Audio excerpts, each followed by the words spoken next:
Et pour conclure cette soirée, on est déjà rendu à notre troisième et dernière. J'invite sur scène Aurore Lebourg qui viendra nous parler du Toxoplasma gondii, l'invité indésirable de la grossesse. Pour la présenter. Elle est actuellement étudiante au doctorat à l'INRS, Centre Armand Frappier, chez la professeure Maritza Jamarillo. Elle étudie le parasite Toxoplasma gondii dans le contexte des infections chez les femmes enceintes. Elle est aussi créatrice de la page de vulgarisation en biologie, le rat de laboratoire, tout d'un mot si vous voulez la suivre, sur Instagram, Environnemental Équitaire et la Société du Parc Jean-Drapeau. Les recommandations qui découlent de ces analyses visent à guider les organisations vers l'éco-responsabilité. Pas ça?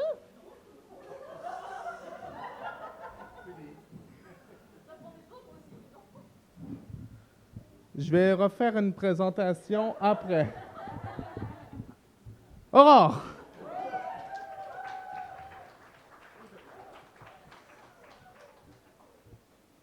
Non, mais il n'y a pas de problème. J'apprends des choses sur moi, c'est bien aussi.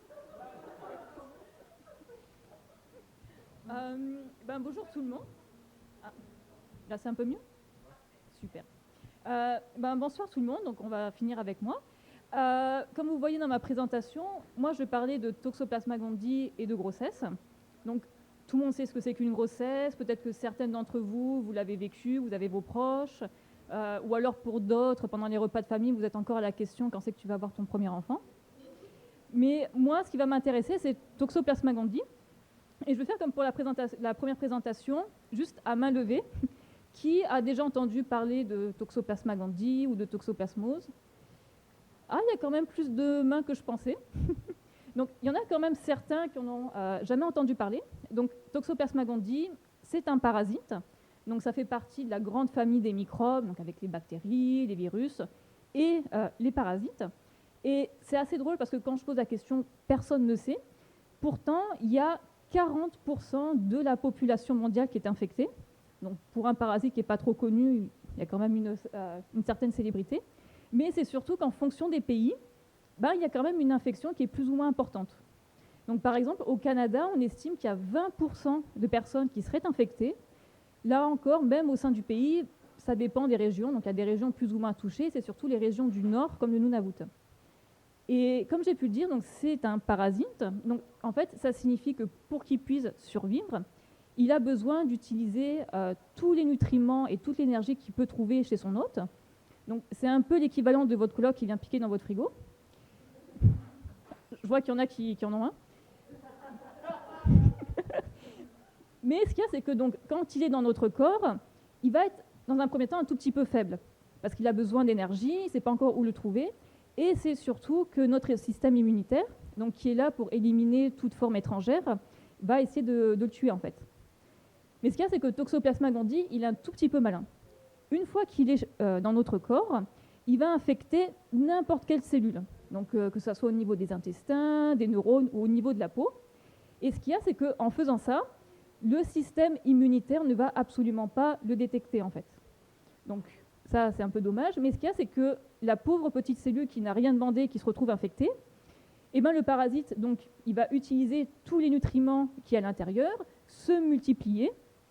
Et le problème, c'est que la cellule, elle ne va plus fonctionner correctement, en fait. Donc, chaque cellule, elle a une fonction très particulière, en fait, à jouer dans notre corps. Et ce qu'il y a, c'est qu'en faisant ça, le parasite modifie tout ça, il perturbe tout, et c'est ça qui va commencer à provoquer certains symptômes, en fait. Donc, c'est cette partie-là, dans notre laboratoire, qu'on s'intéresse, en fait. Donc, nous, on essaye de comprendre comment le parasite, il est capable, donc, en fait, de modifier la fonction des cellules, et d'essayer de faire de lien avec l'apparition de certains symptômes. Donc, il y a plein de cellules qu'on pourrait étudier, en fait. Et nous, vu qu'on s'intéresse donc à l'infection chez les femmes enceintes, on étudie les cellules du placenta. Donc, c'est l'organe, en fait, qui permet à la mère et l'enfant de communiquer. Mais ce qu'il y a, c'est que lors de la grossesse, en fait, les conséquences de l'infection sont extrêmement variables. Parce que lorsque une femme est infectée au tout début de sa grossesse, en fait, le parasite, malheureusement, va provoquer la mort de l'enfant et sans qu'il y ait de naissance, en fait. Donc ça, c'est assez, j'allais dire dommage, mais c'est pire que ça. Mais l'autre chose, c'est que si l'infection a lieu vers la fin de la grossesse, l'enfant va naître sans problème, tout se passe bien, tout le monde est heureux, mais on va se rendre compte quelques semaines après que l'enfant commence à avoir des malformations en fait, au niveau de son crâne ou même au niveau de ses yeux. Et en fait, on va s'apercevoir en faisant quelques analyses que c'est lié en fait à l'infection. Et ce qu'il y a, c'est que c'est des dommages qui vont rester toute la vie de l'enfant. Donc, je sais que là, cette partie-là, c'est jamais la plus joyeuse et tout, mais il y a quand même des traitements qui existent ou même des méthodes de dépistage. Mais là, il y a encore un tout petit problème. C'est que les méthodes de dépistage, en fait, ça va dépendre des pays. Parce que, par exemple, en Europe et surtout en France, dès qu'une femme va déclarer une grossesse, il va y avoir un test systématique pour détecter si cette femme est infectée ou non, et en fonction, donc, mettre en place donc, une thérapie ou alors continuer à la suivre pour être sûr qu'elle ne va pas être infectée. Mais il y en a d'autres, comme par exemple au Canada. Donc, le dépistage, ça existe, c'est juste une prise de sang, mais ce n'est pas quelque chose qui est obligatoire en fait. Donc, ce qu'il y a, c'est que c'est obligatoire si on sait que cette femme elle a des problèmes de santé ou des problèmes immunitaires, on va faire attention. Mais en général, quand j'en ai discuté avec certaines femmes et tout, leur médecin ne leur a jamais parlé en fait. Après, ça dépend de plein de choses. Est-ce que justement il y a assez de dépistage pour toutes les femmes? Il y a également un coût économique. Mais bon, ok. On sait que cette femme, elle est infectée. Il y a des traitements. Donc on peut la soigner, on peut éliminer le parasite. Mais là encore, on est sur un autre problème, c'est que ces traitements peuvent aussi avoir des effets en fait, sur le développement de l'enfant s'ils ne sont pas pris correctement. Donc c'est pourquoi nous, dans notre laboratoire, le fait de comprendre comment le parasite est capable de modifier donc, la fonction des cellules, ça va permettre donc, d'ouvrir de toutes nouvelles voies pour essayer de trouver des médicaments qui vont être donc, beaucoup plus spécifiques et qui vont donc toujours permettre d'éliminer le parasite, mais sans pour autant avoir d'effets néfastes sur l'enfant. Donc, au niveau de la recherche, vous savez, ça va prendre quand même plusieurs années avant d'arriver à ce niveau-là. Mais ce qu'on peut faire, c'est justement avoir donc des gestes de prévention pour éviter d'être infecté, en fait. Déjà, il faudrait savoir où se trouve le parasite. En fait, le parasite, il se trouve dans un animal que tout le monde connaît ici. Vous l'avez déjà vu. Il y en a, vous l'aimez ou vous ne l'aimez pas. Et c'est un animal qui fait partie donc, de ce grand débat de l'humanité qu'on a tous débattus et qu'on pourra peut-être débattre après si vous le voulez. C'est chez le chat. Ouais. Donc en fait, bon, s'il y en a qui sont de la team chien, vous avez un argument supplémentaire si vous le voulez. Mais donc Toxoplasma gondii, en fait, il est capable d'infecter n'importe quel animal et même l'homme en fait. Mais ce qu'il y a, c'est qu'il n'y a que chez les félins où le parasite en fait va être capable de produire des œufs. Et c'est ces œufs qui vont se retrouver après un peu partout et qui peuvent nous contaminer en fait. Donc après, peut-être qu'il y en a d'autres qui vont commencer à dire qu'au final, c'est bien de ne pas avoir un chat à la maison. Mais ce qu'il y a, c'est que ce n'est pas que les chats, c'est l'ensemble des félins en fait. Et parmi donc, les sources de contamination possibles, il y a la litière de chat. Donc je vous laisse imaginer d'où peut sortir le parasite. Un petit indice, ce n'est pas un liquide. Mais ce qu'il y a, c'est que ça, c'est une des formes d'infection. Mais ce n'est pas la prioritaire en fait. Parce que par exemple, il y en a certains d'entre vous, vous n'avez peut-être pas un chat à la maison, mais ce n'est pas pour autant que vous n'êtes pas protégé en fait. Parce que comme j'ai dit, c'est l'ensemble des félins, donc il y a aussi les lynx ou les lions, et dans la nature, il n'y a pas de litière. Donc ce qui se passe, c'est que les déjections, ça va se retrouver dans les sols. Et ce qu'il y a, c'est que des sols contaminés ou même de l'eau, ça peut se retrouver dans l'agriculture en fait. Donc ce qui fait que la source principale d'infection, ça va être les aliments, donc les fruits et légumes, mais également la viande. Parce que forcément, un cochon ou même une poule qui va justement manger au niveau des sols contaminés, c'est aussi un risque. Donc là, peut-être que maintenant, vous avez certaines petites questions et tout. Bon, si jamais je suis infectée, il y a quand même des traitements, mais ils sont quand même un peu dangereux. Donc je voudrais peut-être éviter d'avoir des effets secondaires pour mon enfant. Donc comment je pourrais faire justement pour me protéger, moi et mon enfant? Est-ce que je devrais justement abandonner mon chat? Alors bien sûr que non. Mais en fait, ce qu'il y a, c'est que quand j'avais fait un atelier de sensibilisation pour des enfants, À la fin, quand j'aurais demandé donc, une petite réflexion, qu'est-ce que vous pourriez faire justement pour éviter d'être contaminé, il y en a beaucoup qui m'ont sorti haut et cœur, on ne prend pas de chat à la maison. Donc non, et pour ceux qui ont eu l'idée, sachez que la SPCA peut vous poursuivre pour des milliers d'euros d'amende et ainsi que quelques mois de prison. Et l'argument que votre chat a potentiellement un parasite mortel, je ne pense pas que ça marche. Vous essayerez, mais je ne suis pas responsable. Donc les choses qu'on peut faire justement, c'est des gestes extrêmement simples qu'on a tous au quotidien en fait. Donc bien entendu, le lavage des mains, donc que ce soit en préparant sa nourriture ou même quand on a un chat à la maison, forcément. Au niveau de l'alimentation, c'est aussi des choses extrêmement simples.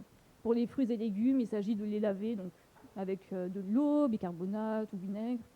Pour les plus extrêmes, si vous voulez, vous pouvez aussi aller à la javel, mais après, pour les effets, vous verrez par vous-même. Concernant la viande, en fait, alors, on peut manger de la viande contaminée, mais il faut qu'elle soit cuite suffisamment. Parce que le parasite a des hautes températures, ça va le tuer, en fait. Donc, ce qu'il y a, c'est que s'il y en a d'entre vous qui sont consommateurs de viande crue, il y a quand même des risques qui peuvent arriver. Parce que même au niveau de la viande, même s'il y a des tests au niveau de l'agroalimentaire et tout, tous les pays ne font pas les mêmes tests, en fait. Et bien entendu, concernant les personnes qui ont un chat chez eux, bien entendu, on ne l'abandonne pas, on garde chez soi. Mais en fait, là aussi, c'est un contrôle de son alimentation. Donc, bien entendu, si vous donnez de la viande crue à votre animal, même si ce n'est pas bon pour nous, forcément pour votre chat, ça ne l'est pas non plus. Et il y a un risque, donc s'il est contaminé, qu'il produise des œufs. L'autre chose, c'est que si vous avez un chat qui a tendance à aller dans la nature, si vous ramène des animaux morts, donc c'est sûr que c'est compliqué de le contrôler, mais si vous pouvez justement éviter qu'il ne les mange, parce que c'est aussi un risque. Donc c'est vraiment des gestes extrêmement simples qu'on a pour certains tous au quotidien, mais c'est des gestes justement qui peuvent sauver la vie d'un enfant, mais également donc, éviter donc, d'avoir différentes conséquences et donc permettre justement à des femmes ou à d'autres personnes donc, d'avoir une grossesse tout à fait normale. Je vous remercie beaucoup. J'espère que ça en a intéressé certains et tout. Et je pense que peut-être qu'il y en a d'entre vous qui ont certaines questions. Merci.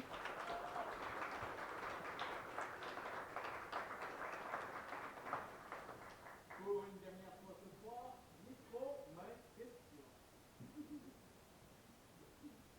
J'ai une question directe. Est-ce que ça peut affecter aussi les femmes ou les hommes adultes? En fait, tout le monde peut être infecté. Donc, ce qu'il y a, c'est que nous, dans notre laboratoire, on s'intéresse aux femmes enceintes, mais tout le monde peut être touché, en fait. Et ce qu'il y a, c'est qu'il y a une chose qui est très importante, c'est notre immunité, en fait. Parce que c'est ça, en fait, qui va faire en sorte qu'on peut être malade ou pas. Si on est des personnes en bonne santé, notre système est tellement fort qu'on peut éliminer le parasite, en fait.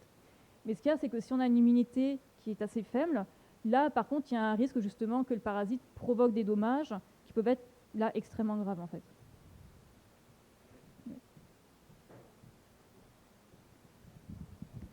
J'ai deux questions. Est-ce qu'on peut connaître les symptômes chez les chats? En fait, chez les chats, c'est un peu compliqué en fait, parce qu'on ne va pas s'apercevoir qu'il peut être infecté en fait.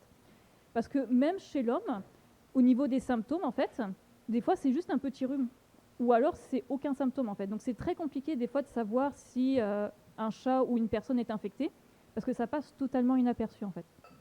En fait, c'est comme ma deuxième question. Est-ce qu'il y a comme une longue période de latence? Ou genre, c'est pas vraiment la latence, c'est juste que les symptômes sont tellement faibles qu'on les voit pas? C'est en fait ça. En fait, il y a plusieurs facteurs qui font qu'on peut le voir ou pas. Donc forcément, c'est en fonction de est-ce qu'il y a eu beaucoup de parasites qui sont arrivés dans ton corps ou pas. Si on a très peu, ça va vraiment passer totalement inaperçu. Ou sinon, donc, il peut y avoir quelques semaines qui passent avant d'avoir une petite fièvre ou une petite toux et tout. Mais ça, c'est quand on est en bonne santé. Si on est une personne qui a des problèmes immunitaires, là, par contre, on va voir qu'il y a de fortes inflammations dans certains endroits. Et là, on va commencer à faire des tests, en fait. Merci.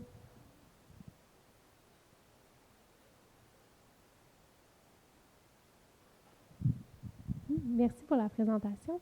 Moi, je me demandais, est-ce que, une fois que tu es infecté, il y a un traitement pour ça? Mais est-ce qu'on traite même les adultes en bonne santé si jamais c'est découvert? Qu'est-ce qui se passe? Ouais. En fait, c'est ça un peu le truc qui est un peu compliqué avec cette maladie. C'est que si ça passe inaperçu, forcément, on ne va même pas se rendre compte qu'il faut faire un traitement. Donc c'est vraiment pour les personnes qui ont des problèmes de santé, parce qu'à ce moment-là, en fonction des symptômes, là on peut justement faire le dépistage. Donc faire une prise de sang pour savoir au niveau des anticorps, est-ce qu'il y a eu la présence du parasite. Et là, à ce moment-là, on va donner des traitements. Donc ce qu'il y a, c'est que les traitements, ils fonctionnent. Ils fonctionnent, mais à un certain niveau. Parce que ce que je n'ai pas dit, c'est que le parasite, parce que je pourrais passer pendant des heures, mais à un moment donné, s'il sent qu'il est un peu oppressé par le système immunitaire ou par même des médicaments, il peut entrer sous une forme de protection qui fait qu'une personne peut vivre à vie avec le parasite, en fait. C'est rassurant tout ça. Je sais que c'est un peu compliqué et tout, mais c'est ce qui arrive en fait. Donc après, je pourrais prendre plus de moments pour expliquer parce que je peux vraiment en parler pendant des heures et tout. Mais après, il ne faut pas non plus s'en inquiéter, il ne faut pas faire une fixette dessus. Parce que si on a une bonne immunité, vraiment, on a des chances que le parasite soit éliminé avant même qu'il prenne le temps de s'installer et tout. Donc c'est même avant de signer un nouveau bail avec ton colocataire, c'est à peu près la même chose. Donc, pour un adulte en bonne santé, c'est pas si terrible que ça de vivre avec ce parasite-là, si j'ai bien compris. Bah, en fait, ce qu'il y a, c'est qu'il y a des chances qu'il soit éliminé avant qu'il s'installe et tout. Il ne va pas s'installer. Ouais, c'est ça. C'est bon. Merci beaucoup.